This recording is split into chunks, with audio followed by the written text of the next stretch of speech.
A new analysis by the Washington Post and ABC News finds that the majority of Trump supporters feel that white individuals in the United States are at a disadvantage because of a number of laws that have been passed in favor of minority groups. In fact, let me be specific about what they asked the survey respondents. A Washington Post ABC News poll conducted earlier this month asked, which of these do you think is a bigger problem in this country? Blacks and Hispanics losing out because of preferences for whites, or whites losing out because of preferences for blacks and Hispanics? Now, what's interesting about this is, of course, when it comes to Republican voters, you will see a huge chunk of them believing that whites are the ones that are losing out. But if you look specifically at Trump, you see a much higher number. More than half of Trump supporters, 54%, thought white people losing out was a bigger problem. The share of Trump supporters who believed whites were losing out was 12 points higher than the share of all Republican voters surveyed in the poll who believe this. Take a look at the graph. It'll kind of help you visualize what we're talking about here. When it comes to Cruz, it's 37%. Rubio, Kasich voters were tied at 35%. When it comes to all Republican voters, 42%. So, first of all, the data on this is overwhelming. So whether it's housing discrimination, job discrimination, and the list goes on, and actually getting locked up, African Americans and Latinos are at a great disadvantage. So same exact resume, but a white-sounding name or a black-sounding name, and whites get called back for an interview 50% more. That's a gigantic difference in terms of the opportunity that you get. Whites and blacks smoke marijuana at the same rate. Blacks get arrested at 4 times the rate. Now, I can go on and on with dozens of studies proving that. So the data is in. Yeah, of course, African Americans and Latinos get discriminated more. Stop and frisk in New York. It goes on and on. But I'm not at all surprised that Republican voters think, oh, no, it's the whites that are being discriminated against, right? And I'm further not surprised that a majority of those guys are with Trump. Yeah. I mean, here's the guy who got famous, at least in this campaign cycle, for saying Mexicans are rapists and criminals. I'm going to keep the Muslims out. So he's proudly run a campaign built on racism.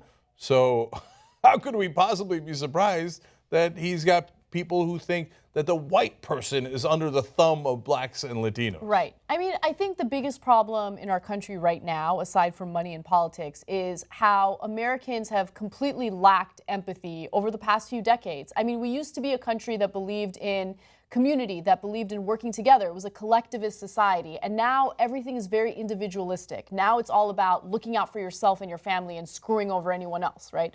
But at the same time, like, if you take a step back and understand the perspective of the Trump voters, of white people in this country, these are people who have historically discriminated against minority groups, and they got away with it. That's just the way society was, and they didn't really think much of it. And now all of a sudden, there are all these laws in place that kind of fight back against that discrimination.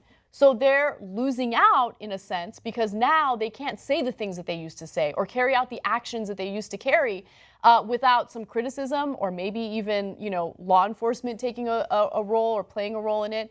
Maybe they don't like the fact that all of a sudden you see more diversity in the workplace and there's a little more competition there. So yeah, they feel like they're losing out, and I guess in a sense they are. But tough nuggets, that's life, okay? This is not a white country. This is a country with diversity, and you're going to have to deal with it. There's this great unattributed quote on the internet that says,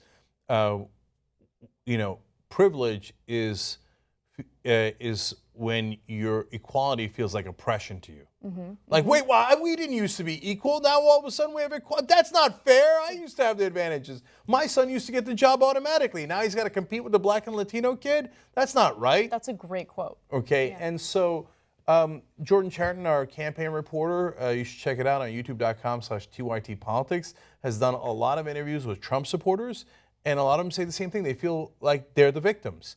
One guy in South Carolina, I believe it was in Ohio, and he's like, Trump's being bullied. They're picking on Trump, right? Mm-hmm. And in his worldview and his perspective, he really believes that. Look at what Bill O'Reilly does. He feeds off of that. He does the war on Christmas. We're the victims. Yeah. Christians, who are the overwhelming majority of the country, are the victims because somebody told us happy holidays instead of Merry Christmas, because we were used to having our religion enforced upon you. Right. Now, if you're Jewish or Muslim or atheist and you say Happy Holidays, well, that's equality. I don't want equality, right? I want my privilege back where you had to celebrate my goddamn Christmas, right? And so that's what Trump has seized upon, and that hatred, the fear, the racism, the sense of victimization that they have.